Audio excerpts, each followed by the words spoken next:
Recording in progress.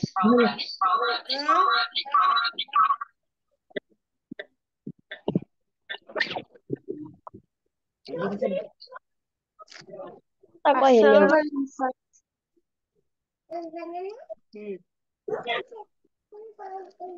ওয়ালাইকুম আসসালাম। তোমরা ক্লাসে জয়েন করো, তোমাদের ফ্রেন্ডদেরকে বলো, ফ্রেন্ডরা মিলে সবাই মিলে জয়েন করো। আসসালাম। নিশ্চয়ই আমরা অনেক ভালো কিছু শিখবো। তোমরা জয়েন করো সবাই। জি তোমাদের জি স্যার। ফ্রেন্ডদেরকেও তোমাদের ফ্রেন্ডদের কাছে শেয়ার করো। তোমাদের ফ্রেন্ডদের যে গ্রুপগুলো আছে ওই গ্রুপগুলোতে শেয়ার করো যে এখন ক্লাস হচ্ছে, এই ক্লাসে সবাইকে আমন্ত্রণ জানাও। ওকে ওকে স্যার।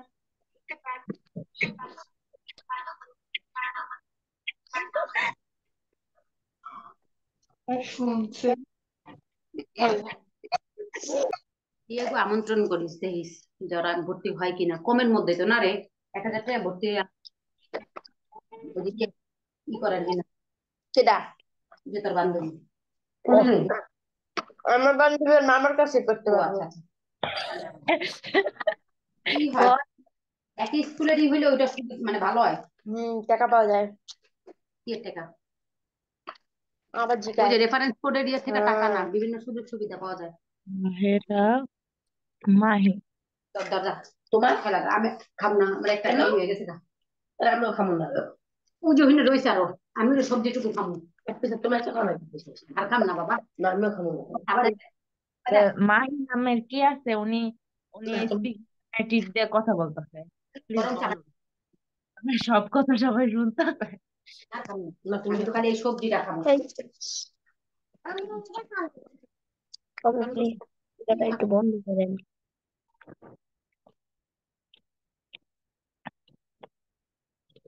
সবাই শুনতেছে, আমি কইলাম। হ্যাঁ, তোমরা অনেকজন জয়েন করতেছো, জয়েন করো। আমার কথা ক্লিয়ার শুনতে পাও কিনা বলো। আর তোমাদের ফ্রেন্ডদের গ্রুপগুলোতে শেয়ার করে দাও। নিশ্চয়ই আমরা অনেক ভালো কিছু শিখবো, ইনশাআল্লাহ।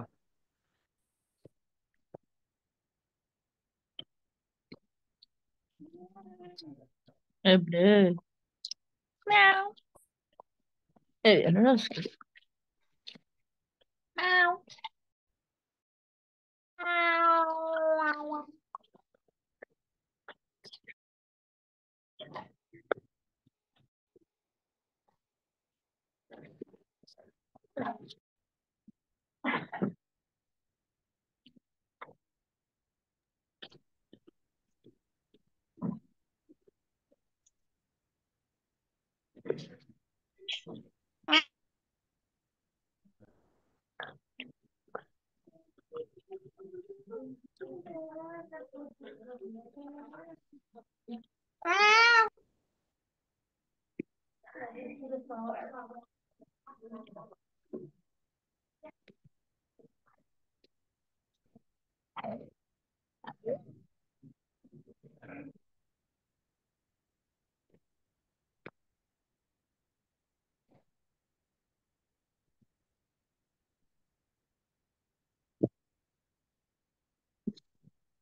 Meow.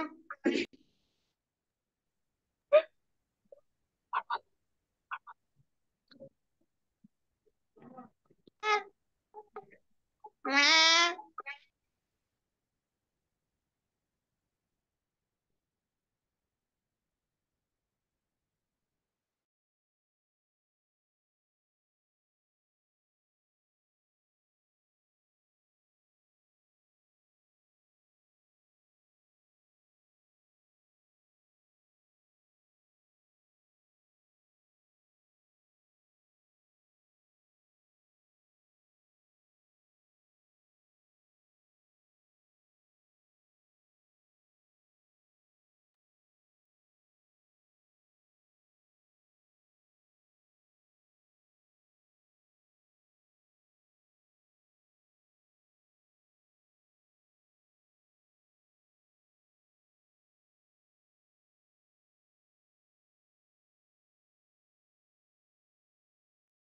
সবকটা হয়।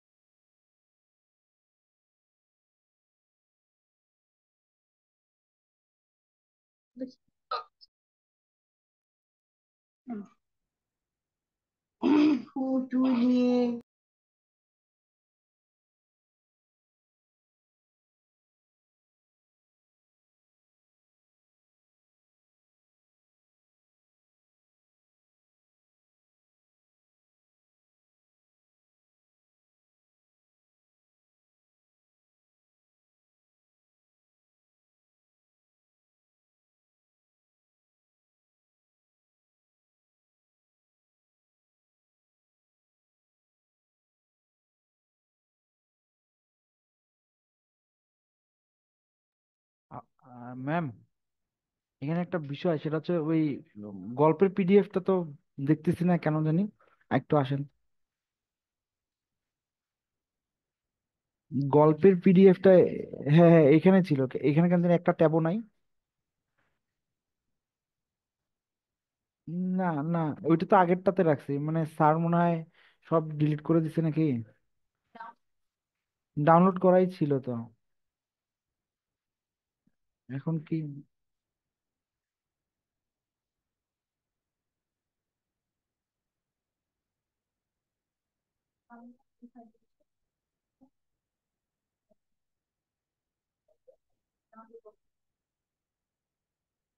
হ্যাঁ, এই পাওয়া গেছে।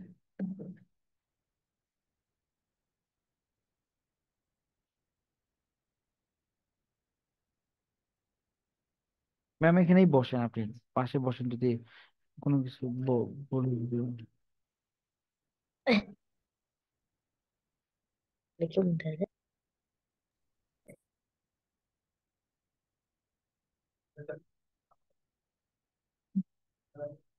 কোথায় গেল আবার?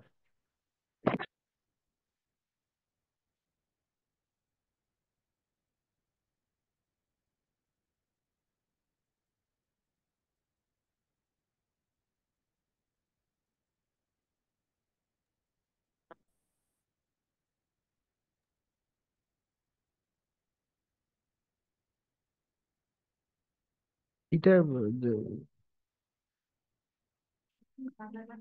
এইটা এইটা ওই ওই এটা স্লাইড চলতেছে, এটা চলতেছে, এটা সমস্যা নাই। আমাদের দরকার এই বইটা বইটা। এই যে যে এখানে চলতেছে, এইটা এইটা কেটে দেন, এইটা কি স্ক্রিন আসছে? চালু হয়েছে।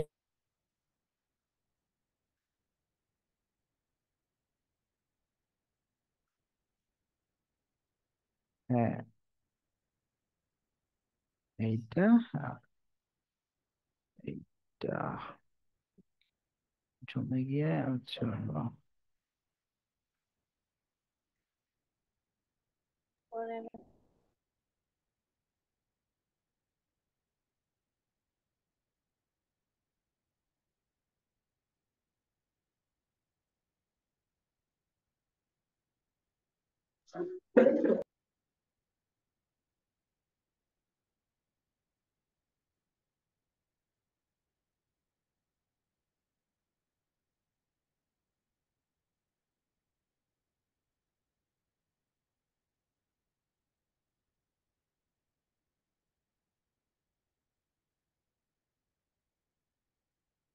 এটা কি আসলো আবার?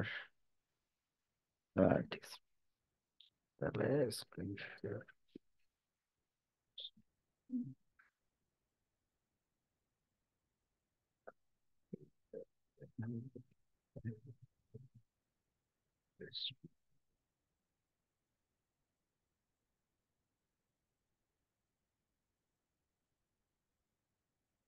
এখন তো স্ক্রিনে এটা আসছে মনে হয় না?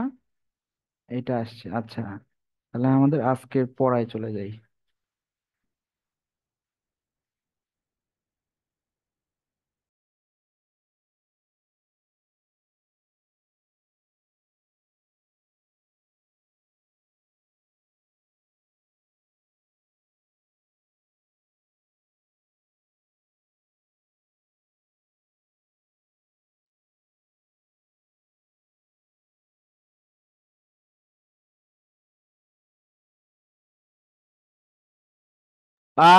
আমরা আমাদের ক্লাসটা এখন শুরু করব। তোমরা একটু সবাই বলো যে আমার কথা তোমরা স্পষ্ট বুঝতে পারতেছো কিনা। জি স্যার, কথা বুঝতে পারছি। আচ্ছা, তোমরা তোমাদের ফ্রেন্ডদেরকে ইনভাইট করো বা আরো অনেক ফ্রেন্ড নিয়ে আসো। ক্লাসটা আমাদের নিশ্চয়ই অনেক বেশি মজার হবে এবং অনেক কিছু আমরা শিখতেও পারবো। তাহলে আজকের ক্লাসে আমাদের আলোচ্য বিষয়টা কি? আমাদের আলোচ্য বিষয় আজকে আহ অতিথি স্মৃতি, শরৎচন্দ্র চট্টোপাধ্যায়ের লিখিত একটি গল্প বা গদ্য। তো আমরা কি সবাই মোটামুটি নাম শুনেছি অতিথি স্মৃতি এই গল্পটির? তোমরা একটু আমাকে বলো তো, শুনছো কিনা আগে চট্টোপাধ্যায়ের লেখা অতিথি স্মৃতি গল্পটি? কথা বলে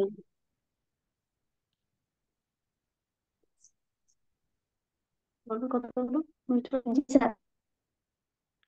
এখন একজন বলল যে আহ, যে স্যার হ্যাঁ শুনেছি আগে। তো তোমরা যদি ভয়েসে না বলতে চাও তাহলে কমেন্টও করতে পারো, কমেন্টও আমাকে জানাতে পারো। তাহলে আজকে আমাদের ক্লাস হচ্ছে হলো তোমাদের ক্লাস 8-এর, তোমাদের ক্লাস 8-এর বাংলা প্রথম পত্র বইয়ের আহ, অতিথি স্মৃতি শরৎচন্দ্র চট্টোপাধ্যায় লিখিত যে গল্পটি রয়েছে, এই গল্পটি আজকে পড়ার বিষয়। তো তোমরা সবাই মোটামুটি 6-7-এ গল্প পড়ছো। গল্প তো আমরা মোটামুটি সবাই কম বেশি পড়ি, আমরা মোটামুটি একটু জানি।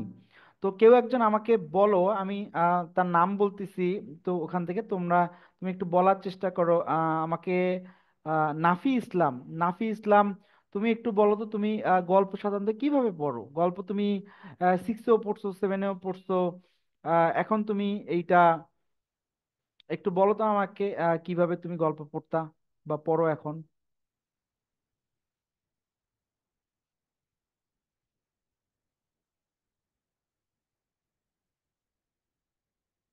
আচ্ছা, ও উম, ওর ভয়েসটা বোঝা যাচ্ছে না। তুমি তাহলে কমেন্টে লিখো যে তুমি কিভাবে পড়তা।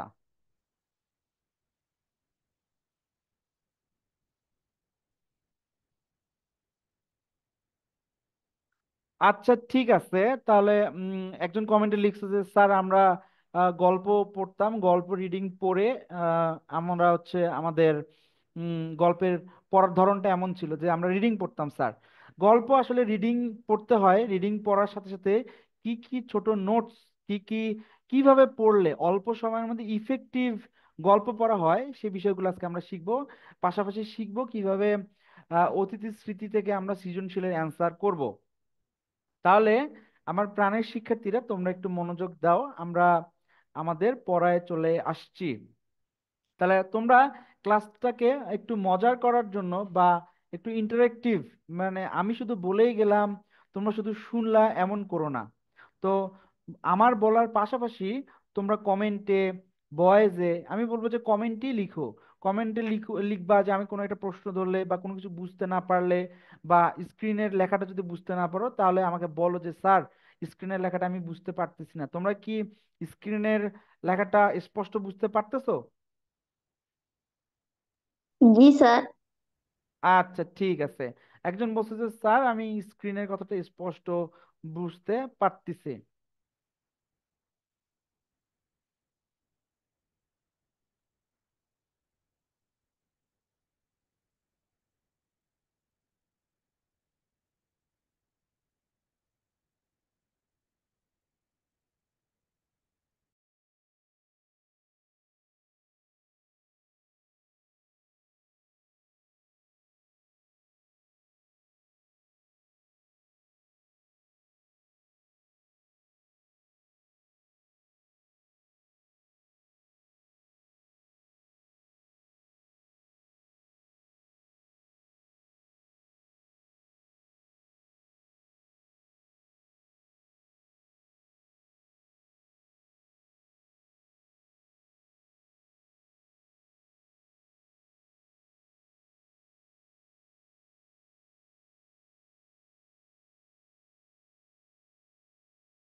তো আমাদের একটু এখানে নেটের সমস্যা ছিল।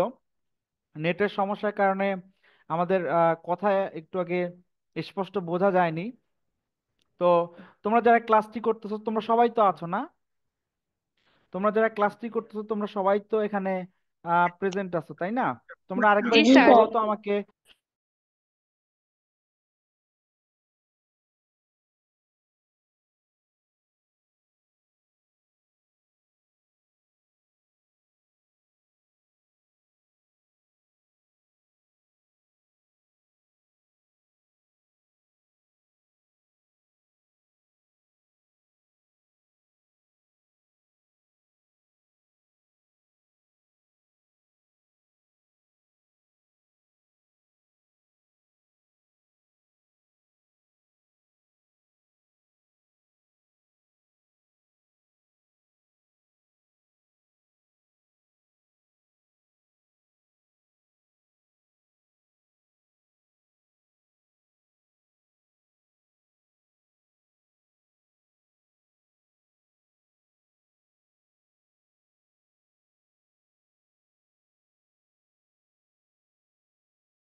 তাহলে আমরা যেখানে ছিলাম আমাদের আবার একটু নেটের সমস্যা হয়েছে, এই জন্য আমরা একটু বিলম্বে শুরু করলাম ক্লাসটা।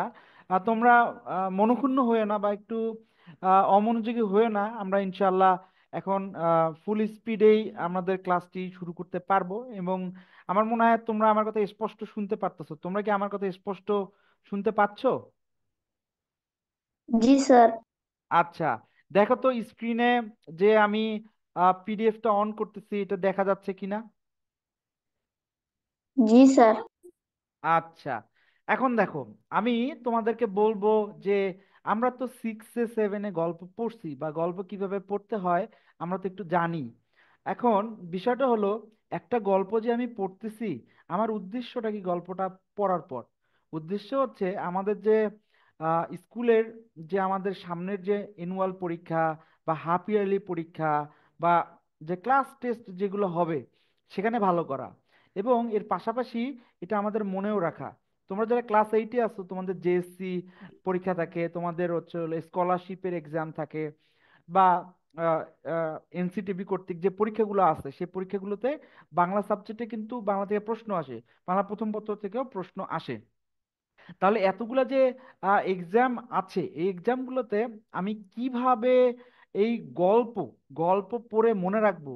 বা আমি একটা গল্প পড়ছি, পড়ার পর আবার তো 2-3 দিন পর পড়ি না।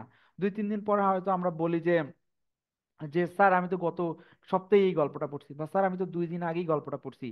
তাহলে 2 দিন আগে যে গল্পটা পড়ছি ওটা তো 2 দিন পরে এসে পড়ি না আমরা। তাহলে কি দেখা যায় যে একটা গল্প পড়লে 1 মাস, 2 মাস, 3 মাস পর বা পরীক্ষার আগে আমরা গল্পটা পড়ি। তারপরেও কিন্তু সবগুলো গল্প আমরা পড়তে পারি না। যদি 8-10টা গল্প থাকে, 8-10টা গল্প কি পরীক্ষার আগে পড়া সম্ভব? একটু আমাকে বলো তো, 8-10টা গল্প থাকলে পরীক্ষার আগে কে কে সব গল্প পড়েই পরীক্ষা দিতে পারো? এমন কেউ কি আসো? না। একজন কমেন্ট করছে যে যে স্যার না, সবগুলো গল্প তো আমরা পড়তে পারি না। তাহলে আমরা কিভাবে ইফেক্টিভ ওয়েতে মানে একটা গল্প পড়বো আবার একটু বেশিও মনে রাখতে পারি? তাই ছোট ছোট কিছু ট্রিক্স আছে, এই ট্রিক্স গুলো আমি একটু তোমাদের সাথে শেয়ার করব। আমি আশা করি ক্লাস শেষে তোমরাও বলবো যে না স্যার আপনি ঠিকই বলছেন, আমরা যদি এটা ফলো করতাম, আমরা যদি আগেটা জানতাম, 6 থেকে যদি আমরা এটা বুঝতে পারতাম, তাহলে নিশ্চয়ই আমরা অনেক ভালো করতাম, গল্পে অনেক ভালো মার্ক তুলতে পারতাম। হ্যাঁ, গল্পে অনেক ভালো মার্ক তোলা যায়, পড়তে হবে একটু চালাকি করে, একটু বুদ্ধি করে। কারণ পরীক্ষার খাতায় কি তুমি থাকবা? তুমি আমার অনেক প্রিয় স্টুডেন্ট, তোমাকে আমি অনেক পছন্দ করি। তুমি কি পরীক্ষার খাতা লেখার পর আমার খাতার সামনে থাকবা? থাকবা না। থাকবে কে? তোমার খাতা থাকবে, তোমার পরীক্ষার খাতা। তাহলে পরীক্ষার খাতায় কিভাবে লিখলে গল্প থেকে আমরা ভালো নাম্বার তুলতে পারবো, আমরা আশা করি আজকের ক্লাসটি করলে আমরা এটা বুঝতে পারবো। এবং তোমরা তোমাদের লাইফে এটা অ্যাপ্লাই করতে পারবা। তোমরা আজকে 8-এ আসো, 9, 10, 11, 12, নবম, দশম, একাদশ, দ্বাদশ, এই যে পরবর্তী যে ক্লাসগুলোতে উঠবা, শ্রেণীগুলোতে উঠবা, ওই শ্রেণীগুলোতেও তোমরা এই যে গল্প পড়ার টেকনিকটা, এই টেকনিকটা অ্যাপ্লাই করতে পারবা। অ্যাপ্লাই করলে দেখবা যে আগে যেভাবে পড়তা তোমরা তো আগে পড়তাই, তার থেকে একটু হইলেও ইফেক্টিভ হবে, একটু হইলেও উপকার হবে। তাহলে আমাদের আজকের গল্প হচ্ছে হলো অতিথির স্মৃতি গল্প, এটি লিখেছেন হচ্ছে শরৎচন্দ্র চট্টোপাধ্যায়। এখানে একটা খেয়াল করার বিষয়, শরৎচন্দ্র চট্টোপাধ্যায়ের নাম, শরৎচন্দ্র চট্টোপাধ্যায়ের নাম যেটা, সেটা কিভাবে লেখা আছে। শরৎচন্দ্র চট্টোপাধ্যায়ের বানানে শরৎ বানানে এখানে খণ্ড ত, তারপর চন্দ্র বানানে নয় দয় রফলা, তারপর কি আছে একটু দেখো। চট্টোপাধ্যায় বানানে চ, টয় টয় ওকার, পয়কার পা, ধয় জফলা আকার, 29টি অ। এই যে চট্টোপাধ্যায় নাম, এই নামটা কিন্তু খুবই ইম্পর্টেন্ট। পরীক্ষার খাতায় যখন প্রশ্ন আসে যে অতিথি স্মৃতি গল্পের লেখক, অতিথি স্মৃতি গল্পে তার দেওঘরের বা চিকিৎসালয়, সে অসুস্থ ছিল, বায়ু পরিবর্তন করার যে দরকার, এই যে দেওঘর বা বায়ু পরিবর্তনের জন্য যে গিয়েছেন, তাহলে কবির নাম বা লেখকের নাম কি হয়? লেখকের নামটি হচ্ছে শরৎচন্দ্র চট্টোপাধ্যায়। আমরা চট্টোপাধ্যায় বানান ভুল করি, আমরা শরৎচন্দ্র বানানটা ভুল করি, অতিথি স্মৃতি বানানটা ভুল করি। এই ভুলগুলা করলে 2 নাম্বারের মধ্যে স্যার তোমাকে কত নাম্বার দিবেন? শূন্য দেওয়া ছাড়া কি কোনো বুদ্ধি থাকে? শূন্য দেওয়া ছাড়া কিন্তু কোনো বুদ্ধি থাকে না। তাই পরীক্ষায় ভালো করার জন্য বানান কিন্তু ভালো করে লিখতে হয়, বানানও নির্ভুল লিখতে হয়। তাহলে অতিথি স্মৃতি আমরা যে এই যে আহ গল্পটি পড়তেছি, এই গল্প পড়ার ক্ষেত্রে আমরা শরৎচন্দ্র চট্টোপাধ্যায়ের নামটি অনেক ভালো করে শিখব, পরীক্ষায় যাওয়ার আগে কয়েকবার করে লিখব, দরকার পড়লে একটা শর্ট নোট নিব, শর্ট নোট নিয়ে আমি কয়েকবার করে লিখে শরৎচন্দ্র চট্টোপাধ্যায়ের নামটা এমন করে মুখস্থ করব যেন পরীক্ষায় গিয়ে আমার ইতস্তত না হয়। আল্লাহ, বানানটা আমি তো ভুলেই গেলাম, এখন কি করি? বন্ধু দেখাতো, বন্ধু তো দেখাবে না, বা বন্ধু তো বলতে পারবো না, বন্ধুর কাছে জানতে চাইলে ওই বন্ধুও পারে না। আর তোমরা যখন কথা বললা তখন দেখা গেছে যে স্যার এসে তোমাদের খাতা নিয়ে নিল যে তোমরা পরীক্ষার শুরুতেই কথা বলতেছো। তাহলে আমাদের এই যে বানান আছে, এই বানানটা একটু মনোযোগ সহকারে দেখতে হবে। তারপর একটু খেয়াল করো একটা বিষয়, সেটা হচ্ছে এই যে আমরা গল্পটা পড়বো কিভাবে? গল্পটা পড়বো, গল্প পড়ার ইফেক্টিভ ওয়েটা হচ্ছে, আমি যদি সবার আগে গল্পের শব্দের অর্থগুলা দেখে আসি, মানে এই গল্পের মধ্যে এমন অনেক শব্দ থাকে যেগুলো আমি জানি না বা আমি এর আগে শুনি নাই, তাহলে আমরা যদি আগে শব্দের অর্থটা শব্দার্থের অংশ থেকে দেখে আসতে পারি, তারপর যদি গল্পটা পড়ি, সেক্ষেত্রে দেখা যাচ্ছে যে আমার একটু লাভ হবে। কেমন লাভ হবে? যখন আমি শব্দের অর্থগুলা আছে, এই যে শব্দের অর্থগুলা, এই শব্দের অর্থগুলা যখন আমি পড়বো, এই যে শব্দের অর্থগুলোর মধ্যে এই যে বেরি বেরি কথাটা, বেরি বেরি, এই যে পুরো গল্পের মধ্যে বেরি বেরি কথাটা আছে, তোমরা কিন্তু যদি গল্প পড়া শুরু করতে, যদি তোমার চোখ ফসকে যায়, যদি তোমার ওই লাইনটা ফসকে যায়, তুমি না পড়ো, তাহলে কি তুমি এই যে বেরি বেরি কথাটা জানতে পারবা না। জ্ঞানমূলক প্রশ্নে এমসিকিউ এ কিন্তু পরীক্ষায় প্রশ্ন আসে যে বেরি বেরি মানে কি। এটা মানে হচ্ছে বি ভিটামিনের অভাবে হাত পা ফুলে যাওয়া রোগ, ভিটামিন বির অভাবে হাত পা ফুলে যাওয়ার রোগ। তাহলে এই যে এমসিকিউটা বা এই যে জ্ঞানমূলক প্রশ্ন, আমরা তো অনেকেই জানি, আমার মনে হয় সবাই জানো তোমরা, যে একটা সৃজনশীলে প্রথম 1 নাম্বার ক নাম্বার প্রশ্ন জ্ঞানমূলক, খ নাম্বারে অনুধাবন, ক নাম্বারে প্রয়োগ, ঘ নাম্বারে উচ্চতর দক্ষতা। তাহলে ক নাম্বারে জ্ঞানমূলকে দিতেই পারে বেরি বেরি বলতে কি বুঝো বা বেরি বেরি কি, তাহলে কিন্তু এই এমসিকিউটা তোমরা পারবা। তারপর এখানে দেখো মালিনী, মালি, পাণ্ডুর, এরকম অনেক শব্দ আছে। আমরা কিন্তু ফ্যাকাশে মানে সবাই মোটামুটি জানি, ক্লাস 8-এ মানে তুমি বাংলা ভাষায় প্রায় সকল শব্দই মোটামুটি জানো বা শুনছো। তাহলে তুমি ফ্যাকাশে মানে জানো, কিন্তু তুমি কি পাণ্ডুর মানে এর আগে জানতা? পাণ্ডুর মানে ফ্যাকাশের মতোই একই অর্থ বুঝায়, তুমি কিন্তু এটা জানতা না। তাহলে এই পাণ্ডুর তুমি শিখে নিলা, তারপর হচ্ছে হলো বেরি বেরি শিখে নিলা। এই যে কুঞ্জ, আমি এই শব্দটা নিয়ে তোমাদের সাথে ক্লাস চলাকালীন তোমাদের স্লাইডে আমি বলতাম যে কুঞ্জ মানেটা কি। কুঞ্জ মানে হচ্ছে লতা পাতায় আচ্ছাদিত বৃত্তাকার স্থান বা উপবন। কুঞ্জ মানে বোঝা যায়, আমরা ওই যে টিভিতে দেখি যে একটা উদ্যানে হচ্ছে ফুলের সারি। তোমরা যারা ঢাকা বিশ্ববিদ্যালয়ের ছবি হচ্ছে পত্রিকায় দেখছো বা হচ্ছে হলো টিভিতে দেখো, নিউজ করার সময় কার্জনের অনেক ফুলের সারি। যখন তোমরা প্রেসিডেন্টের বাড়ি, প্রাইম মিনিস্টারের বাড়ি, প্রধানমন্ত্রী, রাষ্ট্রপতির বাড়ি দেখো, দেখবা যে অনেক ফুলের বাগান। এই ফুলের বাগানগুলা যেটা আছে, এই ফুলের বাগানগুলাকে অনেক সময় কুঞ্জ বলা হয়। তাহলে এই যে কুঞ্জ, তারপর হচ্ছে ভজন, ঈশ্বর বা দেবদেবীর স্তুতি বা মহিমা কীর্তন, তাহলে এই যে ভজন, কুঞ্জ, বেরিবেরি, পাণ্ডুর, এই যে শব্দগুলো আছে, এই শব্দগুলো তুমি আগে থেকে একবার দেখে নিলা। দেখে নিয়ে লাভটা কি হলো? লাভ যেটা হলো, এই শব্দগুলা আমরা যখন এই যে গল্পটা আমরা পড়তেছি, এই যে আমাদের গল্পটা, এই গল্পটায় তখন আমাদের কাজে লাগবে। তাহলে দেখো আমরা এখন পর্যন্ত কি শিখলাম, কতটুকু শিখলাম? আমরা শিখলাম যখন আমরা গল্প পড়বো, আমি তো গল্প পড়তেই পারি, একবার পড়েও নিলাম, কিন্তু গল্প পড়ার আগে যদি আমি শব্দের অর্থগুলো একবার দেখে নেই, তাহলে একবার দেখা হলো। আবার আমি যখন গল্পগুলা পড়তেছি, আমি গল্প পড়ার সময় ওই শব্দগুলো দেখলাম, আরেকবার দেখা হলো। তাহলে একই শব্দ দুইবার দেখা হলো। একবার দেখে বেশি নাম্বার বা মনে রাখা বা নাম্বার তোলা সহজ, না দুইবার দেখলে নাম্বার তোলা সহজ? একটু বলো তো আমাকে তোমরা, যে কোনো পড়া একবার পড়লে বেশি ভালো, না দুইবার পড়লে বেশি ভালো? হ্যাঁ, একজন কমেন্ট করছো যে স্যার দুইবার পড়লে ভালো। হ্যাঁ, নাফি নাফি ইসলাম তুমি কমেন্ট করছো যে স্যার দুইবার পড়লে ভালো। হ্যাঁ, তোমাকে থ্যাংক ইউ। যারা কমেন্ট করতেছো, যারা ভয়েসে বলার চেষ্টা করতেছো, তাদেরকে থ্যাংক ইউ। হ্যাঁ, অনেকেই লিখছো যে স্যার দুইবার। হ্যাঁ, তাহলে আমি শব্দের অর্থ একবার দেখে নিলাম, তখন একবার। আবার এই যে গল্প পড়তে আসছি, এই যে গল্প পড়তে আসলাম আমি, গল্প পড়তে আসার সময় আমি আরেকবার, এই যে গল্প পড়তে আসছি, এই গল্প পড়ার সময় আমি আরেকবার দেখে নিচ্ছি। তাহলে এখানে একটা জিনিস খেয়াল করো, দেখো এই যে অতিথি স্মৃতি গল্পটা আছে, গল্পটা এখানে কি বলা হচ্ছে? গল্পটাতে গল্পটাতে বলা হচ্ছে চিকিৎসকের, এই যে চিকিৎসক আছে, চিকিৎসকের আদেশে দেওঘরে, আমরা ওখানে দেওঘর শব্দটা পাইনি, কিন্তু আমি আমার লেকচারের শুরুতে আমি একটা দেওঘর শব্দটা দিয়ে শুরু করছিলাম। অতীতের স্মৃতি মানে এখানে কি বোঝানো আছে? দেওঘর। দেওঘর মানে হচ্ছে চিকিৎসকের আদেশে, চিকিৎসকের আদেশে দেওঘরে এসেছিলাম, মানে বায়ু পরিবর্তনের জন্য। যখন কোনো মানুষের জীবনে একঘেয়েমি চলে আসে, একটা কাজ দিনের পর দিন বারবার বারবার করে, তখন তার মধ্যে কিন্তু একঘেয়েমি চলে আসে। এই একঘেয়েমি দূর করার জন্য কি বলা হয়? একঘেয়েমি দূর করার জন্য বলা হয় আপনি একটু ঘুরে আসেন তো কোথা থেকে, আপনি একটু আত্মীয়র বাসায় বা কোনো একটা দর্শনীয় স্থানে, বা অনেকে বাংলাদেশে যেমন আমরা বলি যে চলো একটু, আমাদের তো বন্ধ আছে, চলো কক্সবাজার থেকে ঘুরে আসি, চলো বান্দরবন একটু পাহাড় দেখে আসি, চলো সিলেটের চা বাগান দেখে আসি। এটা কেন? তাহলে মাইন্ড ফ্রেশ হয়, মনটা অনেক পরিষ্কার হয়। মনের মধ্যে কোনো টেনশন, কোনো অভিমান, কোনো দুঃখ, কোনো রাগ থাকলে এগুলা ঘুরে আসলে মনটা অনেক চাঙ্গা হয়, অনেক ফ্রেশ হয়।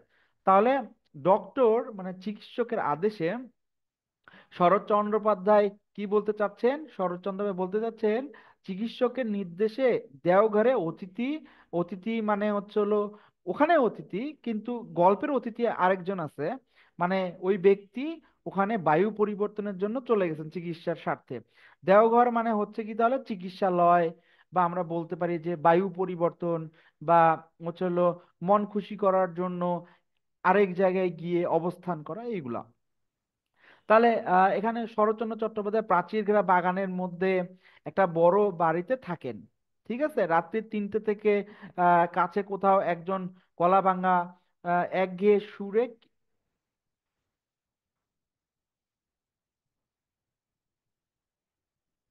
হ্যাঁ, এখানে নাফি ইসলাম কমেন্ট করছে যে স্যার একটা কুকুর হলো অতিথির, আছে হলো মানে অতিথি, মানে আমরা যে যে ব্যক্তি দেওঘরে আসছেন তার অতিথি, অতিথি মানে এখানে কুকুর। হ্যাঁ, তুমি ঠিক বলছো, একদম কারেক্ট, তোমাকে ধন্যবাদ। এই যে এভাবে যদি তুমি আমার সাথে সহযোগিতা করো, মানে তুমি কি শিখলা, মানে আমি যে কথা বলেই যাচ্ছি বলেই যাচ্ছি, মানে তুমি কতটুকু শিখতে পারলা, তখন কিন্তু এটা বোঝা যায়। তুমি কমেন্ট করলে বা ভয়েসে যদি বলো, তাহলে আমরা বুঝতে পারি যে তুমি কি কি শিখতে পারলা। তাহলে আমরা আজকে কি কি শিখতে পারি? আমরা শিখবো হচ্ছে কিভাবে একটা গল্প পড়তে হয়, কিভাবে গল্প পড়ে এমসিকিউ দাগাতে হয়, এমসিকিউ কিভাবে অ্যান্সার করতে হয়, বা সৃজনশীলের জন্য একটা গল্প পড়ে কি নিজেকে কিভাবে রেডি করব, বা অনেক দিন পর গল্পটা পড়লে ওই গল্পটা কিভাবে মনে রাখবো, এই বিষয়গুলা। তাহলে এখানে দেখো আমরা দেওঘর দাগিয়ে রাখছি, এভাবে গুরুত্বপূর্ণ শব্দগুলো বা নতুন শব্দগুলো আমরা দাগিয়ে রাখবো। পাশেই শব্দগুলোর মানে আমরা বক্স করে হোক বা এভাবে লিখে রাখবো। তারপর এখানে দেখো রাত্রি 3টে থেকে কোথাও, মানে এখানে কিন্তু এই সময়গুলো খুবই ইম্পর্টেন্ট। এই যে গল্প, এই গল্পের সময়গুলো ইম্পর্টেন্ট। খুবই জনপ্রিয় একটা এমসিকিউ, মানে অনেকবার পরীক্ষায় আসছে অতিথি স্মৃতি থেকে। সেটা হচ্ছে অতিথির সাথে মানে কুকুর যে আছে তার সাথে এই আহ, গল্পের যে লেখক তার কখন দেখা হয়। তখন বলা হয় যে বিকেল বেলা, বিকেল বেলা, দুপুর 3টার পরে, মানে বিকেল বেলা দেখা হয়। বিকেল বেলা অতিথি মানে হচ্ছে হলো রুগী যিনি ছিলেন দেওঘরে আসছেন, উনি বেড়াতে গিয়ে কুকুরের সাথে প্রথম দেখা হয়। আমরা কিন্তু এটা পাবো। তাহলে এই গল্পের সময়, সময়ের কথা, এই সময়ের কথাগুলো একটু ইম্পর্টেন্ট। তাহলে এরপর এখানে দেখো, গলা ভাঙা একঘেয়ে সুরে ভজন শুরু করেন, ঘুম ভেঙে যায়, ডোর খুলে বারান্দায় এসে বসি। মানে লেখক কি করছেন, লেখক হচ্ছে দেওঘরে যাওয়ার পর রাত 3টে হয়ে গেলে উনি হচ্ছে হলো একজনের ভজন শুনতে পান। ভজন মানে কি এখানে দেখো, আমরা বললাম ভজন, ভজন মানে কি। আমরা গল্প শুরুর আগে বসি শব্দের অর্থ একটু পড়ে আসবো। তাহলে এখানে দেখো এই যে শব্দের অর্থতে, এখানে দেখো তো এই যে ভজন, এই ভজন শব্দটা ছিল না, ভজন শব্দটা ছিল। ভজন শব্দ, তাহলে আমরা যদি এই শব্দের অর্থটা পড়ে নেই আগে, তাহলে আমি বুঝবো না ভজন মানে কি। ভজন মানে হচ্ছে প্রার্থনামূলক গান, ঈশ্বর বা দেবদেবীর স্তুতি বা মহিমা কীর্তন, প্রার্থনামূলক গানকেই আমরা ভজন বলছি। ঠিক আছে? তাহলে এখানে এইভাবে আমরা যদি আগে শব্দের অর্থগুলো পড়ে নেই, এই শব্দের অর্থগুলো পড়ে নিলে আমার গল্প পড়ার সময় খুবই সহজ হবে। তাহলে এখানে ভজন শুরু করেন এবং ঘুম ভেঙে যায়, মানে লেখকের 3টের সময়, রাত 3টে থেকে কোথাও হয়তো কাছে কেউ একজন প্রার্থনামূলক গান, দেবদেবীর স্তুতিমূলক গান গাচ্ছেন, এবং এই গানটা গাওয়ার ফলে দেখা গেছে যে লেখকের ঘুম ভেঙে যায়। তারপর কি হলো, ঘুম ভেঙে গেলে ধীরে ধীরে রাত্রি শেষ হয়ে এসে পাখিদের আনাগোনা শুরু হয়। মানে ওনার যে ঘর ছিল ওই ঘরের বেলকনিতে বা পাশে পাখিদের আনাগোনা শুরু হয়। আমরা তো সবাই জানি ভোরবেলা কুসুমবাগে আহ পাখিরা জেগে ওঠে, পাখিরা কলকাকুলিতে মুখরিত হয়, পাখি ডাকে, পাখির ডাক একদম ভোরে শোনা যায়।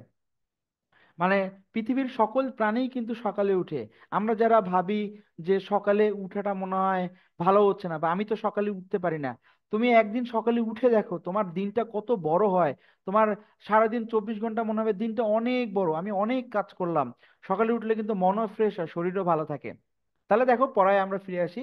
এখানে দেখো কি বলতেছে যে সকালবেলা পাখিদের আনাগোনা শুরু হয়। পাখিদের আনাগোনা শুরু হলো, এখানে খুবই গুরুত্বপূর্ণ এমসিকিউ, কি কি পাখি।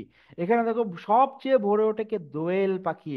তাহলে এই যে এমসিকিউটা আছে, সবচেয়ে ভোরে শুরু হয় দোয়েল পাখি, এইটা আমরা এমসিকিউটা দাগিয়ে রাখবো। তাহলে তুমি যখন হচ্ছে কয়েক মাস পরে, 1 মাস 2 মাস বা 15 দিন পরে যদি আবার গল্পটা পড়তে আসো, যদি তোমার এরকম দাগানো থাকে যে দোয়েল, আমি দাগিয়ে রাখছি যে সবচেয়ে ভোরে ওঠে দোয়েল, তারপর আমি এই যে 3টের দিকে হচ্ছে হলো ভজন, ভজন শুরু হয়। ভজন মানে কি, ভজন মানে হচ্ছে প্রার্থনা সঙ্গীত, এখানে যদি লিখে রাখো তাহলে আমার মনে হয় তুমি কয়েকদিন পর যদি আবার এই গল্পটা পড়তে এসো তাহলে অনেক ভালো শিখতে পারবা। তাহলে আমরা কিন্তু বুঝতেছি কিভাবে একটা গল্প পড়তে হয়। আমার মনে হয় তোমাদের কাছে ইজি হচ্ছে যে কিভাবে একটা গল্প পড়তে হয়। তাহলে এখন দেখো এখানে আমরা দেখো আমরা কি বলতেছি যে অন্ধকার শেষ না হতেই তাদের গান আরম্ভ হয়, তারপর একটি দুটি করে বুলবুলি, শ্যামা, শালিক, টুনটুনি আসে। তাহলে এখানে একটা জিনিস খেয়াল করো, আমি একটু ক্লিন করে দেই জায়গাটা। এখন দেখো এখানে আমরা বলতেছি যে দোয়েল, তারপর বুলবুলি, শ্যামা, শালিক, তারপর হচ্ছে টুনটুনি। তোমাদের জেএসসিতে কিন্তু এই পরীক্ষায় প্রশ্ন আসে যে অতিথি স্মৃতি, এই যে গল্পটি রয়েছে এই গল্পতে কোন পাখিটি নেই। আমাদের এমসিকিউতে কিন্তু তোমরা দেখতে পাবা একটু পরে যে কোন পাখিটি নাই। তাহলে তোমাকে কিন্তু এই পাখিগুলা নাম জানতে হবে, যে দোয়েল ছিল, বুলবুলি ছিল, শ্যামা ছিল, শালিক ছিল, টুনটুনি ছিল। তোমরা এখন একটু কমেন্টে লিখো তো এই যে কি কি পাখি বেনে ছিল বউ কি। পাখিও হ্যাঁ হ্যাঁ, আরেকবার বলো। হ্যাঁ, নিচে অতিথি তো পাখি লেখা আছে। আছে বেনে বউ হ্যাঁ হ্যাঁ, বিনে বউ পাখি, এই পাখিটাও ছিল। মানে আমি তোমাদের বলতেছি যে যতগুলো পাখির নামই আছে এই পাখির নামগুলো কিন্তু তোমাদের জানতে হবে। পরীক্ষায় প্রশ্ন আসে যে অতিথি স্মৃতিতে কোন পাখির নাম নাই বা কোন পাখিটি ছিল না, খুবই পরীক্ষায় প্রশ্ন আসে। বেনে বউ পাখির 2টা পাখির কথা বলা আছে, এবং ওই পাখিটা হচ্ছে হলো কয়েকদিন ছিল না, আবার কয়েকদিন পর ফিরে আসে গল্পে, আমরা দেখতে পাবো যে ওই কথাটা দেখতে পাবো। তোমাদেরকে থ্যাংক ইউ, এই যে তোমরা বলতে পারছো যে বেনে বউ পাখি, এই আরেকটা পাখির নাম বলা আছে এখানে, থ্যাংক ইউ। হ্যাঁ, তোমরা এরকম মনোযোগ দিলে অনেক ভালো শিখতে পারবা। তাহলে আমি এখানে একটা গুরুত্বপূর্ণ কথা বললাম কিভাবে গল্প পড়তে হয়। গল্প পড়তে হয় শব্দের অর্থগুলো দেখে নিয়ে এসে গল্প পড়া শুরু করব, তাহলে নতুন শব্দগুলো আমি কয়েকবার দেখে ফেলবো। দেখে ফেলার পর কি হলো, গুরুত্বপূর্ণ লাইনগুলো দাগিয়ে ফেললাম। দাগাবো কিভাবে? দাগাবো একটা রঙিন কলম দিয়ে, হাইলাইটার, একটু হাইলাইট করব। তাহলে কি হবে, অনেকদিন পর আবার গল্পটা পড়লে মনে হবে না আমি তো পড়ছি, ও আচ্ছা আমি আগের বার এইটাকে ইম্পর্টেন্ট মনে করছি, নিশ্চয়ই এটা অনেক ইম্পর্টেন্ট, পরীক্ষাতে এমসিকিউ আসে। তাহলে হচ্ছে এই পাখিগুলোর নামটা আমি শিখে রাখলাম। তারপর এখানে দেখো, এখানে বলা হচ্ছে যে কিন্তু প্রতিদিন, মানে এখানে যে কয়েকটা গাছের নামও বলা আছে, বকুল কুঞ্জে, পথের ধারে অশ্বত্থ গাছের মাথায় সকলকে চোখে দেখতে পেতাম না, কিন্তু প্রতিদিন ডাক শোনার অভ্যাসে মনে হতো ওদের জন্য প্রত্যেককেই চিনি। মানে এই যে লেখক আছেন শরৎচন্দ্র চট্টোপাধ্যায়, উনি দেওঘরে যখন থাকলেন তখন এই এই ঘটনাগুলো প্রতিদিন ঘটতো, কিন্তু ওনার একটা শিল্প মন আছে, ওনার একটা অনুসন্ধানী মন আছে। উনি কোনো জিনিসকে অনেক আদরে নিতে পারে। উনি কি করতেন, উনি প্রত্যেকটা বিষয় একটা বিজ্ঞানের মতো, যে মনে করতেন যে এইটার পরে এইটার ঘটনা, এইটার সাথে এটা মিল আছে, এটা আমাকে আনন্দ দিচ্ছে। যখন ভোর 3টের সময় হচ্ছে ভজন হতো তখন উনি ঘুম থেকে উঠতেন। সকালের দিকে উনি দেখতেন যে দোয়েল পাখি সবার আগে গান গায়, সবার আগে ঘুম থেকে উঠে কলকাকুলি করে। তারপর উনি দেখতেন যে এরপরে এই পাখিগুলো আসে, উনি মুগ্ধ চয়নে সব দেখতেন। ঠিক আছে, উনি যে লেখক, লেখকের মন তো অনেক বড় হয়, অনুসন্ধানী হয়, লেখক সব বিষয়ে খেয়াল করার চেষ্টা করেন। তাহলে এখানে শরৎচন্দ্র চট্টোপাধ্যায় বুলবুলি, শ্যামা, শালিক, বেনে বউ, দোয়েল পাখির কলকাকলি দেখতেছেন। তারপর কি হচ্ছে একটু দেখো, এই যে উনি যখন সকালে এগুলা দেখলেন তখন এই যে হলদে রঙের একজোড়া বেনে বউ পাখি একটু দেরি করে আসতো। তাহলে বেনে বউ পাখির গায়ের রংটা কেমন, এটা হচ্ছে হলুদের রঙের, বেনে বউ পাখি হলুদ রঙের, এটা কিন্তু ইম্পর্টেন্ট, এটা আমরা একটু মার্ক করে রাখবো।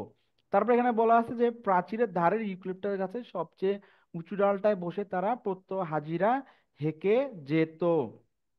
তারপর এখানে বলা আছে যে দেখো, আহ আহ হঠাৎ কি জানি কেন 2 দিন এলো না, কিন্তু কেউ ধরলো না, তো এদের ব্যাধের আহ অভাব নেই। ব্যাধের মানে হচ্ছে হলো পাখি শিকারীকে ব্যাধ বলে, বা হচ্ছে যারা বেনেবু পাখি শিকার করে তাদেরকে ব্যাধ বলা হচ্ছে এখানে। ব্যাধ মানে বুঝায়, এটা একটা কঠিন শব্দ। ব্যাধ মানে যারা পশু শিকার করে, যারা বনে জঙ্গলে পাখি শিকার করে, পশু শিকার করে, তাদেরকে ব্যাধ বলা হয়। মানে বন্য প্রাণী যারা শিকার করে তাদেরকে ব্যাধ বলা হয়। আশা করি ব্যাধ মানে তোমরা বুঝছো। তারপর এখানে দেখো, পাখি চালান দেয় তাদের ব্যবসা, মানে ব্যাধ পাখি শিকার করে তাদের বিক্রি করে দেয় বাজারে। হ্যাঁ হ্যাঁ হ্যাঁ, আচ্ছা, বলো। ব্যাধি মানে তো অসুখ বিসুখ এরকম কিছু একটা হ্যাঁ হ্যাঁ হ্যাঁ, বেধি, ওটা বেধি, ওটা হচ্ছে বয়জফলা আকার বেধি। এইটা এইটা মানে হচ্ছে অসুখ বিসুখ, এই বেধি মানে অসুখ বিসুখ। ঠিক আছে। আর হচ্ছে হলো ব্যাধ মানে হচ্ছে যে বন্য পশু পাখি শিকার করে বাজারে বিক্রি করে। আচ্ছা। আ- আচ্ছা দেখো, এরপর আমরা দেখতেছি যে দেখো 3 দিনের 3 দিনের দিন অথবা দুটি ফিরে আসতে, মানে এই যে আবার দেখো 3 দিন। তাহলে এখানে একটা মজার বিষয়, সব তিন তিন বলা হচ্ছে, তিনটে, তিনটের দিকে, আবার 3 দিন পর।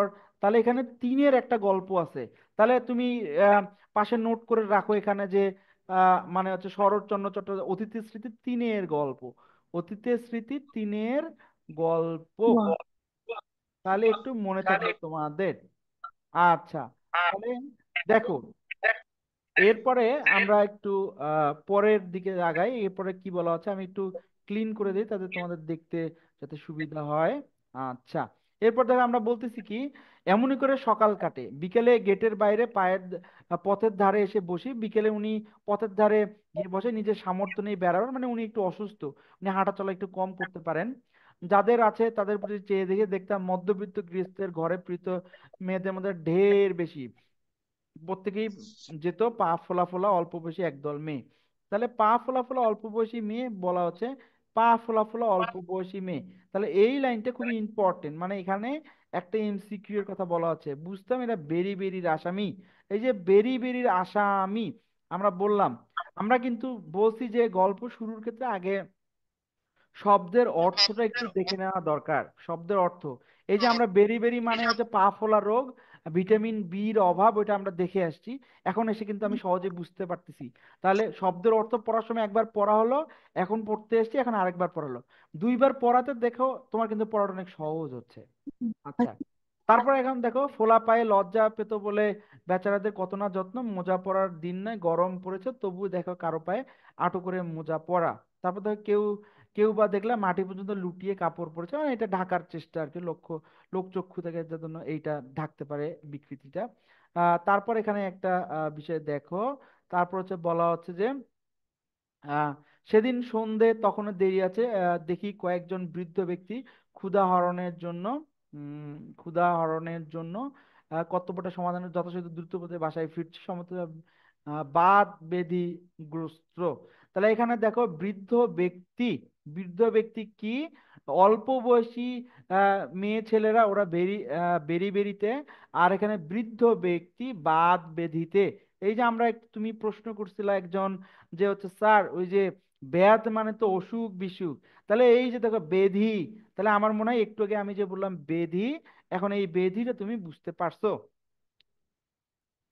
তারপরে একটু দেখো এখানে আমরা বলতেছি কি, সেদিন পথে পথে অনেক বেরোলাম, অন্ধকার হলে ভেবেছিলাম আমি একা, কিন্তু হঠাৎ পেছন ফিরে দিকে একটি কুকুর আমার পেছনে চলছে।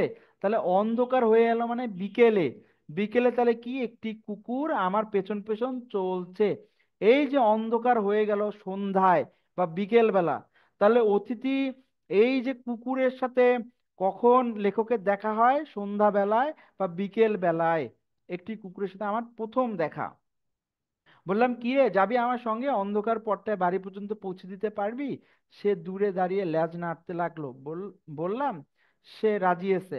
আহ বললাম বুঝলাম সে রাজিয়েছে। বললাম তবে আয় আমার সঙ্গে। পথের ধারে একটা আলোতে দেখতে পেলাম কুকুরটার বয়স হচ্ছে কিন্তু যৌবন, একদিন শক্তি সমৃদ্ধ ছিল।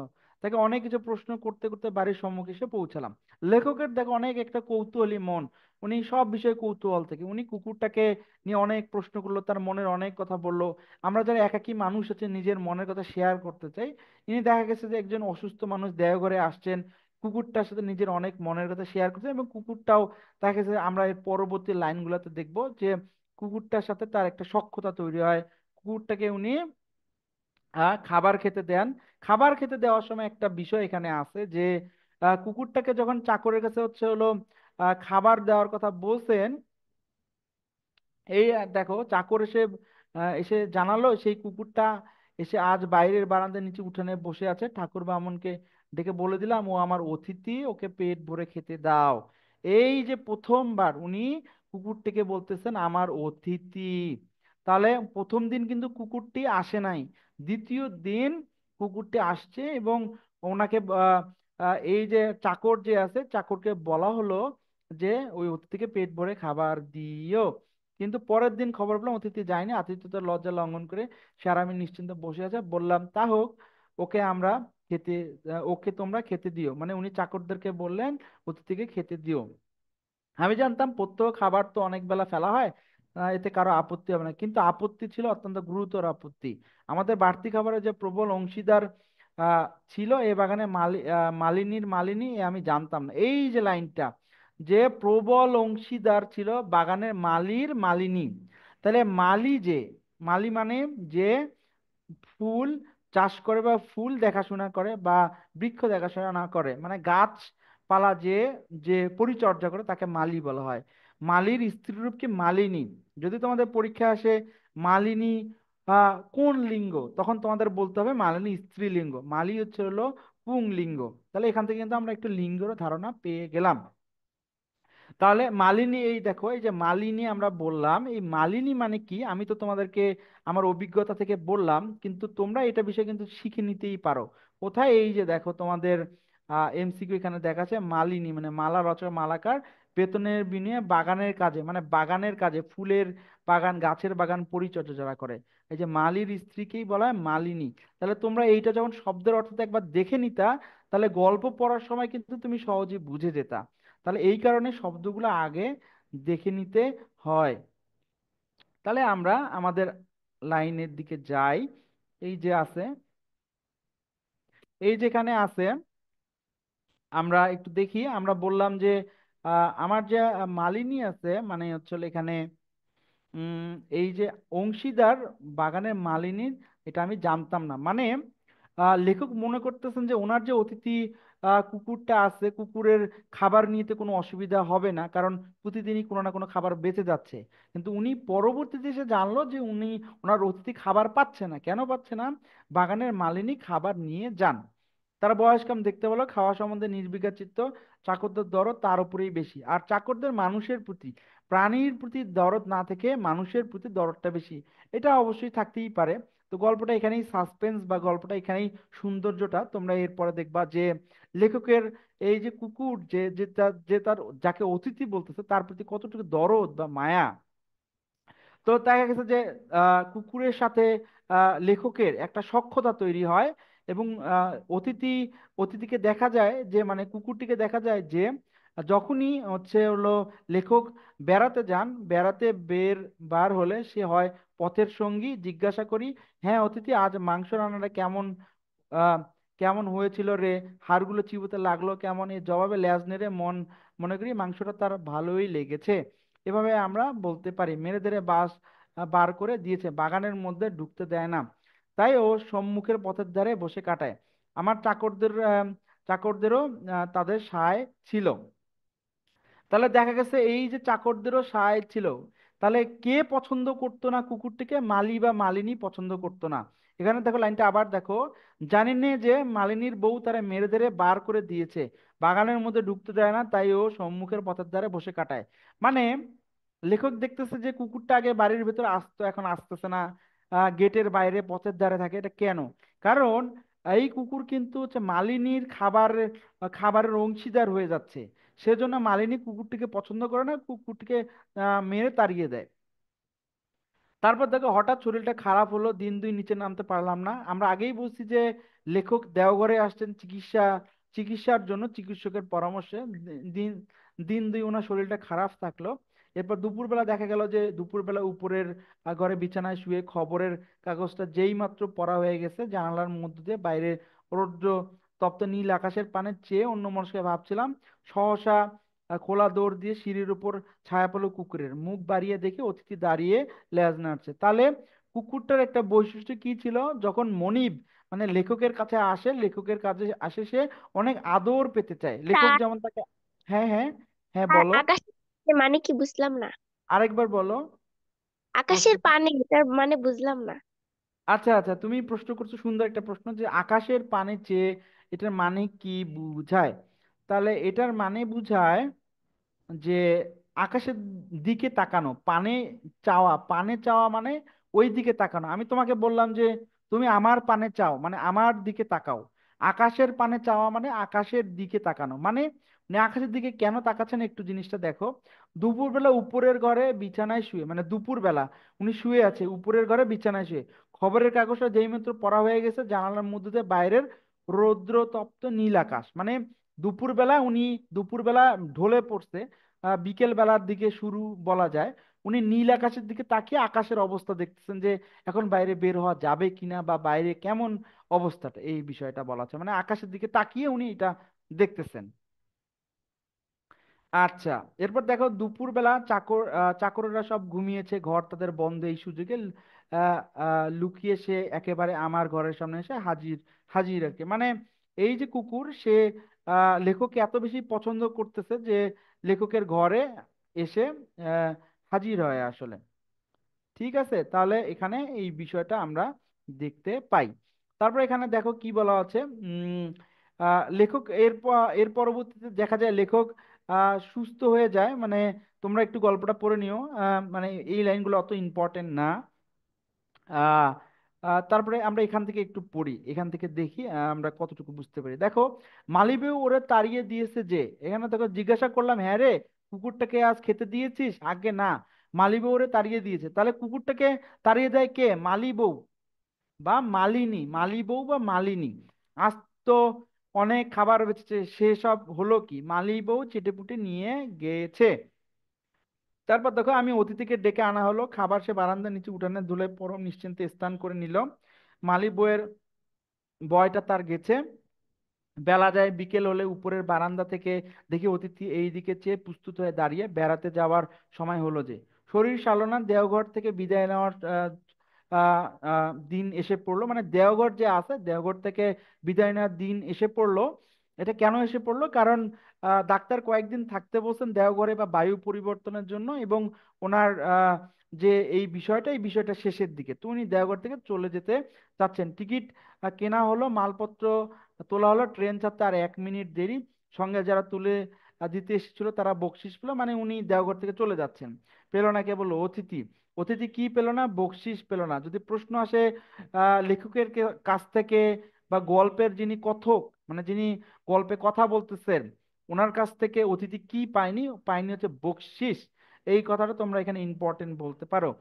গরম বাতাসে ধুলো উড়িয়ে সামনে আচ্ছন্ন করেছে, যার সাথে তার মধ্য দিয়ে ঝাপসা দেখতে পেলাম। তো আমরা যদি একটু বইয়ের ভাষা লিখতে পারি বা কয়েকটা, যেমন এখানে বলা আছে যে মালিনী বউ চেচে পুছে নিয়ে গেছে, চেচে পুছে, এই যে শব্দগুলো একটু সুন্দর শব্দ গল্পের ভাষায় আমরা যদি লিখতে পারি, তাহলে আমাদের এমসিকিউ সাথে সৃজনশীল আমরা ভালো নাম্বার তুলতে পারবো। আমরা সৃজনশীল অংশে গিয়ে ইনশাল্লাহ দেখবো কিভাবে একটা সৃজনশীল লিখতে হয়। আমাদের মোটামুটি গল্পটা শেষের দিকে আমরা দেখি। তাহলে গল্পটা এখানে বলা আছে কি, ট্রেন ছেড়ে দিল, বাড়ি ফিরে যাওয়ার আগ্রহ মনের মধ্যে কোথাও খুঁজে পেলাম না। মানে লেখক বাড়ি ফিরে যাওয়ার কোথাও আগ্রহ খুঁজে পেল না।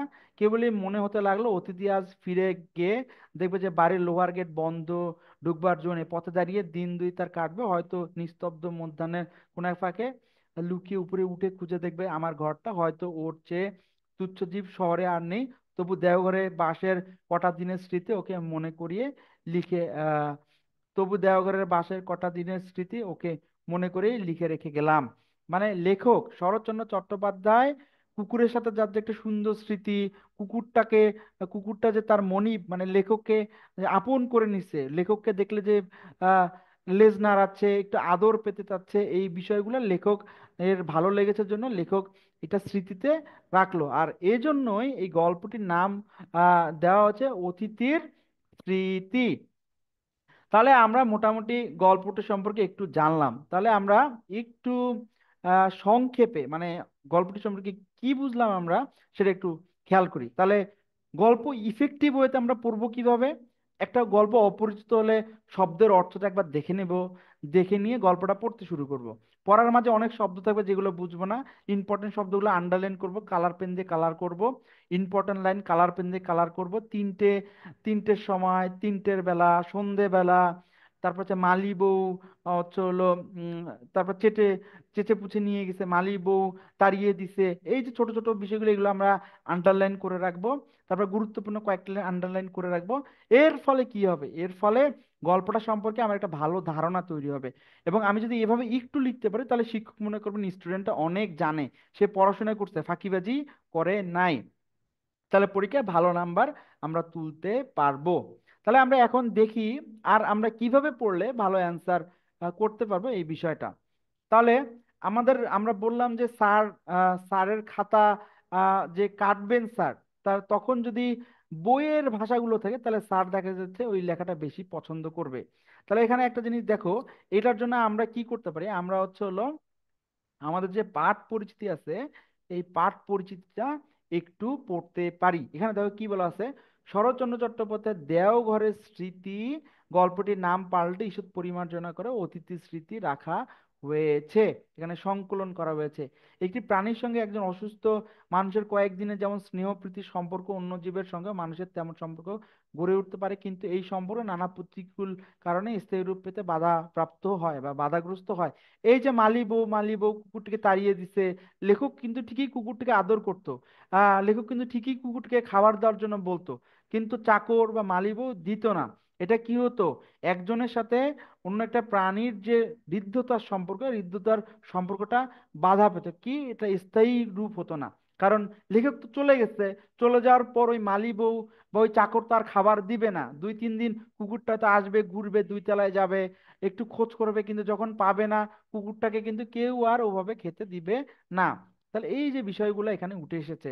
তাহলে আবার এই সম্পর্কের সূত্র ধরে একটি মানুষ ওই জীবের প্রতি যখন মমতায় সিক্ত হয় তখন অন্য মানুষের আচরণ নির্মম হয়ে উঠতে পারে।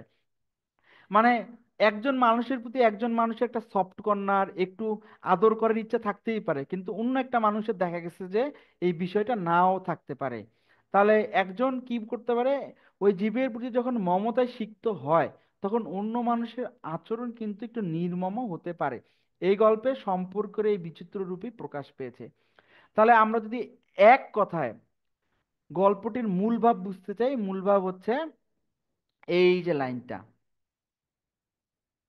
কি লাইনটা, একটি মানুষ ওই জীব বা অন্য জীবের প্রতি যখন মমতায় সিক্ত হয় তখন অন্য মানুষের আচরণ নির্মম হয়ে উঠতে পারে। এই গল্পের এই সম্পর্কের বিচিত্র রূপই প্রকাশিত হয়েছে। মানে লেখক তার কুকুরকে বা অতিথি কুকুরকে আদর করতেছে, কিন্তু মালি বউ এটা পছন্দ করতেছে না, তাকে তাড়িয়ে দিচ্ছে।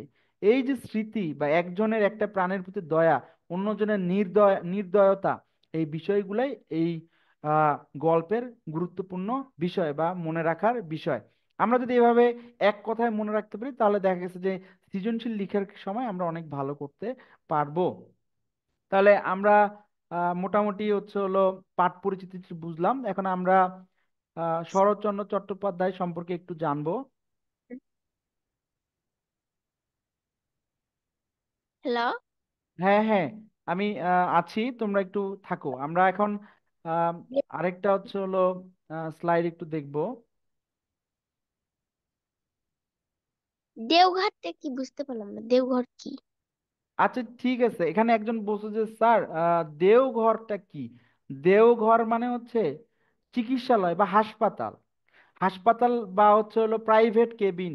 আমরা যে ওই যে হাসপাতালে যাই না, হাসপাতালে গিয়ে 2-3 দিন থাকার বা অনেক দিন থাকার দরকার হলে আমরা কেবিনে যাই না, বলো না আপনাকে কেবিনে দেওয়া হলো, একটা রুমে দেওয়া হলো। এই যে একটা রুমে থেকে রুগী সুস্থ হওয়ার আগে থাকে, এরকম প্রাচীনকালে বা এই লেখক যখন এই গল্পটি লিখতেছেন ওই সময় কি হতো, মাইন্ড ফ্রেশের জন্য, মন পরিষ্কার পরিচ্ছন্ন করার জন্য বা ক্লান্তি অবসাদ দূর করার জন্য ডাক্তাররা বলতো আপনি কয়েক মাস একটু ঘুরে আসেন, অন্য কোথাও থাকেন। অন্য কোথাও থাকলে তখন বলা হয় যে দেওঘরে আছে, মানে অন্য একটা চিকিৎসালয় বা অন্য একটা কটেজ বা অন্য একটা বাড়িতে থাকা, এইটাই দেওঘর। দেওঘর মানে চিকিৎসার পারপাসে বা চিকিৎসার জন্য কোনো রুগীর অবস্থান করা। আশা করি বোঝা গেছে। তো এরপরের আমরা একটু দেখি। উম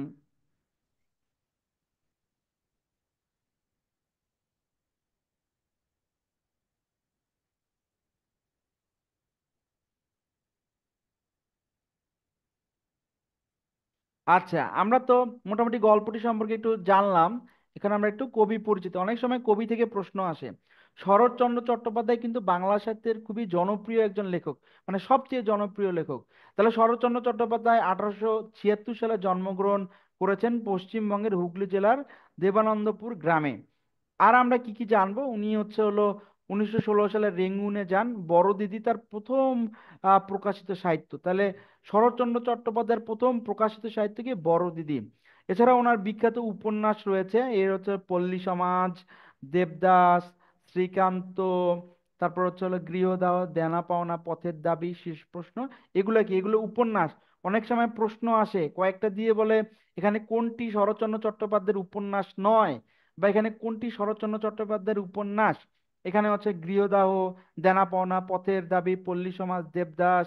দেবদাসে তো তোমরা অনেক সময় অনেক মুভিও দেখতে পারো, যে দেবদাস খুবই জনপ্রিয় শরৎচন্দ্র চট্টোপাধ্যায়ের একটি উপন্যাস।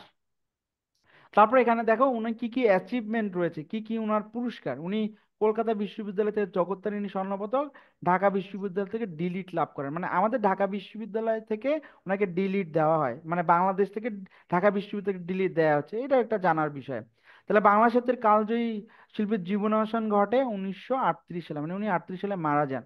76 সালে জন্মগ্রহণ করেন এবং 1938 সালে মারা যান। উনার আহ, আহ, বাসা কোথায় বা উনি জন্মগ্রহণ করেন কোথায়, পশ্চিমবঙ্গের হুগলি জেলার দেবানন্দপুর গ্রামে। ওনার রচিত উপন্যাস কোনগুলা, পল্লী সমাজ, দেবদাস, শ্রীকান্ত, গৃহদাহ, দেনা পাওনা, পথের দাবি, শেষ প্রশ্ন। তাহলে এগুলো আমরা একটু মনে রাখবো।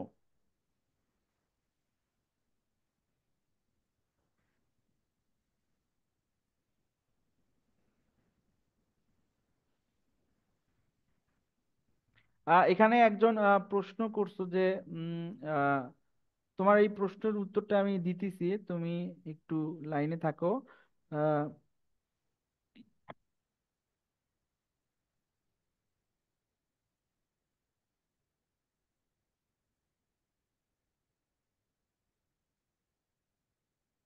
তোমার প্রশ্নটি উত্তর হচ্ছে হলো, মানে প্রশ্নটি আমি বুঝতে পারিনি, আবার যদি তুমি একটু লিখতা, লিখে যদি আরেকবার বলতা যে স্যার এটা আহ, তুমি পাঠ পরিচিতি নিয়ে কিছু একটা লিখছো, একটু আরেকবার একটু লিখো তো। আচ্ছা, আমরা এখন লেখক পরিচিতিটা পড়ে ফেলছি, তারপর একটু কয়েকটা এমসিকিউ আমি দাগিয়ে রাখছি এখানে, তোমরা একটু আমার সাথে শেয়ার করো। এই যে অতীতের স্মৃতি আছে, এই যে অতীতের স্মৃতি এইখানে প্রথম যে প্রশ্নটা আছে, অতীতের স্মৃতি গল্পের কোন পাখির উল্লেখ নেই? এখানে কোন পাখির উল্লেখ নেই আমরা একটু দেখি তো, এখানে কোনটা হয়? আমাদের এখানে উত্তর আছে ময়না পাখি। তাহলে অতীতের স্মৃতি গল্পের ময়না পাখি উল্লেখ নাই, তাহলে এইটা কিন্তু খুবই ইম্পর্টেন্ট একটা এমসিকিউ। তোমরা কি বুঝতেছো আমার ক্লাস, না কঠিন লাগতেছে? তুমি একটু শেয়ার করো তো আমার সাথে, ক্লাস কি বোঝা যাচ্ছে? হ্যাঁ স্যার, বোঝা যাচ্ছে। আচ্ছা, তাহলে অতিথি স্মৃতি গল্পের কোন পাখির উল্লেখ নেই?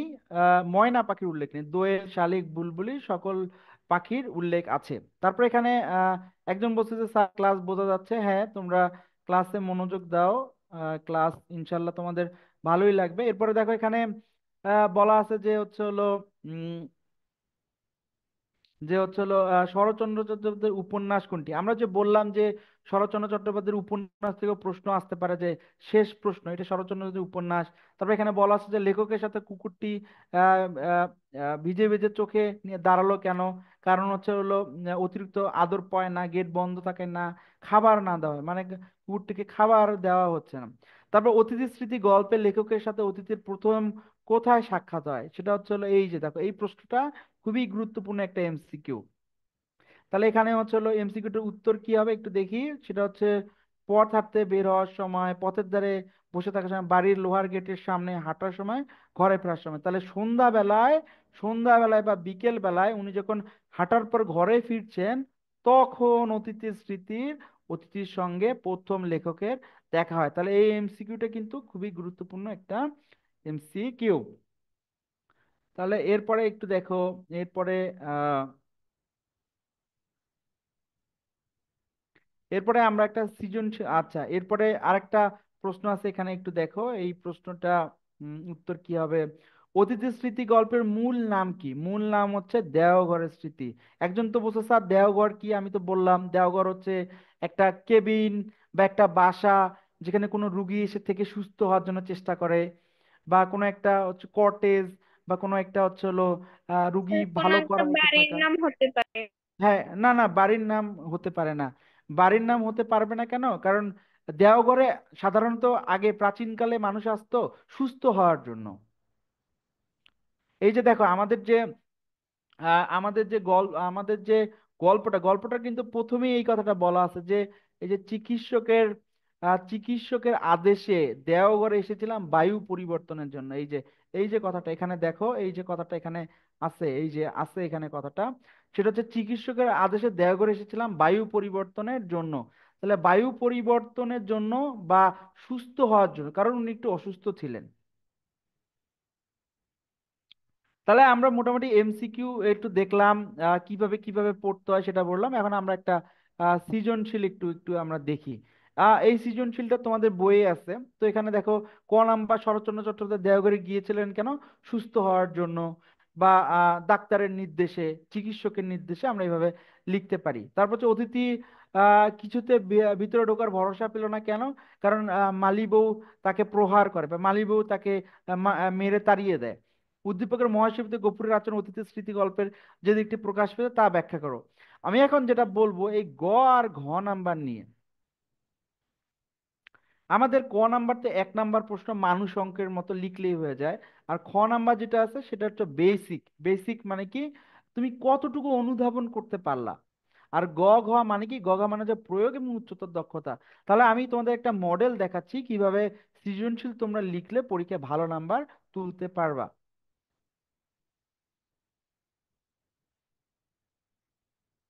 আচ্ছা দেখো, এখানে এখানে হচ্ছে শরৎচন্দ্র চট্টোপাধ্যায় দেওঘরে গিয়েছিলেন কেন?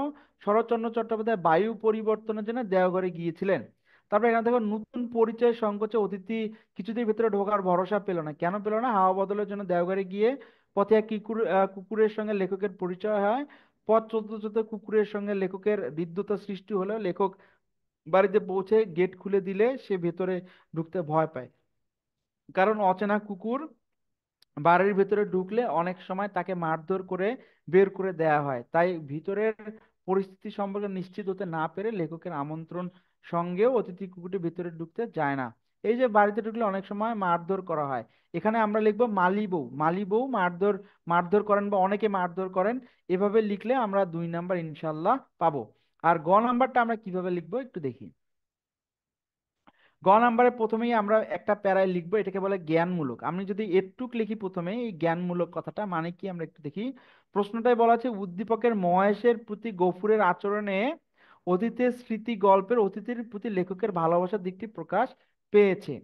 তাহলে শুধু মানুষের সঙ্গে মানুষের যে মমতার সম্পর্ক গড়ে উঠতে পারে এমন নয়, বরং অন্য জীবের সঙ্গেও মানুষের মমতার সম্পর্ক গড়ে উঠতে পারে। পশুর প্রতি মানুষের এই মমত্ববোধের বিষয়টি ফুটে উঠেছে উদ্দীপক ও অতীতের স্মৃতি গল্পে। এই যে কথাটা বললাম এটা হচ্ছে জ্ঞানমূলক একটা কথা, বইয়ের সঙ্গে হচ্ছে হলো উদ্দীপকে মিলিয়ে বলা। তাহলে এইটা যদি আমি লিখি তাহলে দেখা গেছে যে এই জ্ঞানমূলকের কারণে 1 নাম্বার পাবো। তারপর এইভাবে আমরা সৃজনশীল যদি লিখি 3টা প্যারা, গ নাম্বারে 3টা প্যারা করতে হয়। একটা হচ্ছে একটা হচ্ছে হলো উদ্দীপকের কি বুঝলাম বা কি বললো একটা লাইনে, পরে হচ্ছে বই থেকে লিখলাম, তারপর হচ্ছে হলো উদ্দীপক আর বই মিলে লিখলাম। তাহলে গ নাম্বার এভাবে লিখলে 3 নাম্বার পাওয়া যায়। তারপরে আছে হচ্ছে হলো আমাদের ঘ নাম্বার প্রশ্নের উত্তরটা। তাহলে আমরা ঘ নাম্বার প্রশ্নের উত্তরটা যাই। ঘ নাম্বার প্রশ্নের উত্তরে এখানেও 3টি প্যারা করা হয়েছে। এখানে হচ্ছে হলো আমরা 4টি প্যারাও করতে পারি, 4টি প্যারা করেও লিখতে পারি। আর তোমরা ফলো করবা হচ্ছে হলো তোমাদের তোমরা তো অনেকে গাইড বই কিনো, গাইড বইয়ে যেভাবে উত্তরগুলো লেখা লেখা থাকে এটা কিন্তু কারণ আছে, এটা দরকার আছে জন্য এইভাবে লেখা থাকে। প্রথমেই একটা প্যারা লেখা থাকে, প্রথমেই একটা প্যারা থাকে, তারপর হচ্ছে হলো উদ্দীপক থেকে একটা কথা লেখা থাকে বা বোর্ড বই থেকে একটা কথা লেখা থাকে, তারপর উদ্দীপক বই মিলিয়ে একটা কথা লেখা থাকে। এখানে একটা জিনিস খেয়াল করো, প্রশ্ন বলা হচ্ছে উদ্দীপকের গফুরের সাথে লেখকের চেতনাগত মিল থাকলেও প্রেক্ষাপট ভিন্ন। তাহলে আমি প্রথমে লিখলাম উদ্দীপক অতিথি গল্পে জীবের প্রতি স্নেহ ভালোবাসার বিষয়টি মুখ্য হয়ে উঠলেও উদ্দীপকের পটভূমি কিছুটা ভিন্নতা উঠে এসেছে। এখানে জমিদারের অন্যায় শোষণে শোষিত দরিদ্র বর্গাচে গফুরের অসহায় জীবনের চিত্র প্রতিফলিত হয়েছে। তাহলে এই উক্তিটি যথার্থ। তারপর অতিথির স্মৃতি গল্পে এখানে দেয়া আছে। তারপর হচ্ছিল উদ্দীপকের সাথে অতিথি স্মৃতি গল্পের লিখে আমি শেষ করলাম। এভাবে লিখলে তাহলে আমরা মোটামুটি 4 নাম্বার ইনশাল্লাহ পাবো। তাহলে একটা সৃজনশীল কিভাবে লিখতে হয় আমি তোমাদেরকে বুঝাই দিলাম। নেক্সট ক্লাসগুলোতেও আমি বুঝাই দিব। কয়েকটা ক্লাস যদি তোমরা আমাদের ইউটিউব পরিবারের সাথে করো তাহলে তোমরা সবচেয়ে বেস্ট ওয়েটা শিখে ফেলতে পারবা। আর একদিনেই তো সবকিছু শেখা সম্ভব হয় না, আমাদের সাথে লেগে থাকতে হবে, শেখার মানসিকতা থাকতে হবে। আমরা যদি লেগে থাকি, শেখার মানসিকতা থাকে, ইউটিউব পরিবার তোমাদেরকে সবচেয়ে বেস্ট সার্ভিসটাই দেওয়ার চেষ্টা করতেছে। তোমরা ইউটিউব পরিবারের সাথে যুক্ত থাকো, ভালোর সাথে থাকো, ভালো কিছু শেখার চেষ্টা করো, তাহলে দেখা যাচ্ছে তুমি ইনশাল্লাহ একদিন এক্সপার্ট হয়ে যাবা। তাহলে ঘ নাম্বার এভাবে লিখলে আমরা সৃজনশীল মোটামুটি 4 পাবো। আমি এর পরবর্তীতে যে লিসন গুলো আসবে, তোমাদের যে গল্পগুলো আসবে সেখানেও বুঝাই দিব। 2-3টা গল্প যখন তোমরা এভাবে একটু প্র্যাকটিস করবা, নিজে একটু পড়বা, তাহলে দেখা গেছে যে তুমি অনেক ভালো নাম্বার তোলার মতো একটা তোমার লেভেল চলে আসছে। তাহলে এভাবে আমরা পড়লে মোটামুটি অতিথি স্মৃতি এই গল্প থেকে পারবো। তাহলে মোটামুটি আমাদের ক্লাসের লেকচারটা এখানে শেষ হচ্ছে। তোমাদের মধ্যে কেউ কি আছো যে বুঝতে পারোনি, এমন কেউ আছো যে গল্পটি বোঝা যায়নি? না আচ্ছা, স্যার। একজন কমেন্টে লিখছে না স্যার বোঝা গেছে। তাহলে তারপরও আমি একটু শেষ সারমর্মটা করি। গল্প পড়তে হয় কিভাবে আমরা আগেও পড়ছি, আমরা মোটামুটি জানি, খালি আমরা একটু ইফেক্টিভ ওয়ে এটা কিভাবে অল্প সময়ে বেশি শিখবো এটার জন্য কি করতে পারি। আমি যদি গল্পটা আগে পড়িনি, অনেক শব্দ থাকবে গল্পের ভিতরে আমি তো জানি না, সেজন্য শব্দের অর্থগুলো একবার দেখে নিব। যেগুলো নতুন শব্দ আমি একটু মাথায় ক্যাচ করার চেষ্টা করব, এই শব্দটা মানে কি আমি দেখে নিলাম। তারপর গল্প পড়া শুরু করলাম, গল্প পড়তে এসে আমি হচ্ছে হলো ওই শব্দগুলো যখন থাকলাম আমি তো দেখছি বা আমার মনে নেই, তখন আরেকবার একটু দেখে নিলাম। তাহলে ওই শব্দগুলো কয়েকবার দেখা হলো, ওর মধ্যে যেগুলো ইম্পর্টেন্ট শব্দ একটু কালার পেন দিয়ে কালার করে রাখলাম।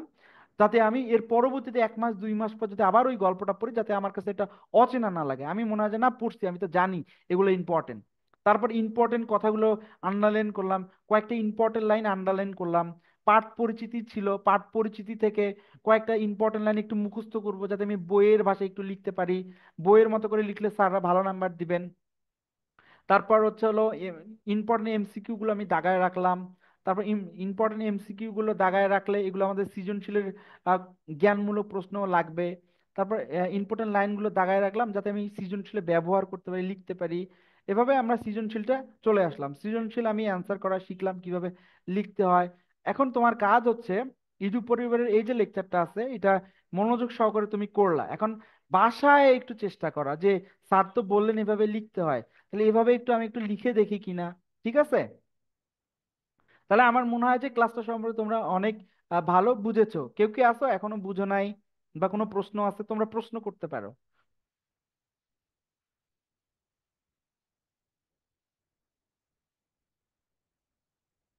আচ্ছা, একজন বলছে যে স্যার বুঝছি, স্যার কোনো প্রশ্ন নাই।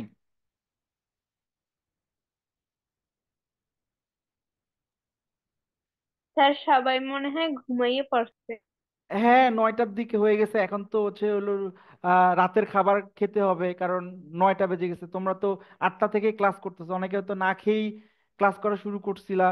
তো মোটামুটি আমাদের ক্লাসটা এখানে শেষ হয়ে গেছে। তোমরা নিজে আরেকবার একটু রিডিং পড়লে মোটামুটি বুঝতে পারবা। তাহলে আমাদের ক্লাসটা এখানে শেষ করব। একজন কমেন্ট লিখছে যে স্যার ক্লাস বুঝতে পারছি, তো তাকে ধন্যবাদ। তো এই গেল আমাদের হচ্ছে হলো আজকের লেকচার। তো তোমাদেরকে সবাইকে ধন্যবাদ, তোমরা লিভ নিতে পারো। স্যার, হ্যাঁ হ্যাঁ, একজন প্রশ্ন করতে চাচ্ছে, হ্যাঁ বলো। বাড়ির কাজ,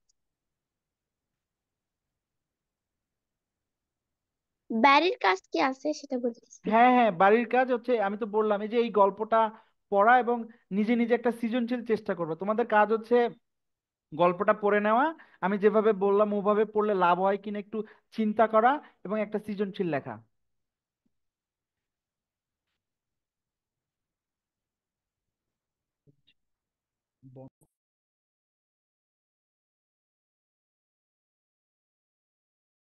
তো হচ্ছে হলো আর কেউ আছো যে আর কিছু জানতে চাও এমন? স্যার, আরেকটা প্রশ্ন। হ্যাঁ হ্যাঁ, তোমার প্রশ্নটি করো। আপনাকে দেখা যায় না কেন? ও আচ্ছা, দেখা যাবে, সমস্যা নেই। আমরা নেক্সট ক্লাসগুলোতে দেখারও ব্যবস্থা করব, যাতে আরো ইন্টারেক্টিভ হয়। আমার মনে হয় যে স্লাইড থাকে, তো ওই যে গল্পর এই যে দেখো এখানে যে হচ্ছে হলো আমাদের গল্পের যে স্লাইড থাকে, তারপর হচ্ছে হলো এই যে আমাদের যে এই পিডিএফ গুলা থাকে, পিপিটি গুলো থাকে, এইগুলো থাকার কারণে এইগুলোতে ওই যে আমি লিখি বা হচ্ছে হলো দাগিয়ে দেই, এই জন্য হচ্ছে হলো আমি ফেস দেখাচ্ছি না। তবে তোমরা যদি চাও যে স্যার আপনি একটু ফেস দেখিয়েও পড়ান, তাহলে আমরা ওভাবে ইনশাল্লাহ পড়াবো। তো তোমাদের আজকের ক্লাসটা আমার মনে হয় ভালোই লেগেছে, তাই না? একজন কমেন্টে লিখলে জি স্যার, তাহলে তোমাকে ধন্যবাদ। তাহলে স্যার, আমাদের আগের ক্লাস, ক্লাসটা তো ডিজিটাল বোর্ডে হয়েছিল, কিন্তু আপনি তো ল্যাপটপ। হ্যাঁ আমি আমি ডিজিটাল বোর্ডেও আমাদের ক্লাস থাকবে, ডিজিটাল বোর্ডেও আমরা তোমাদের ক্লাস নিব। আর কেউ কিছু বলবা? আর যদি কোনো প্রশ্ন না থাকে তাহলে তোমরা লিভ নিতে পারো, আমাদের ক্লাস এখানেই শেষ হয়ে গেছে।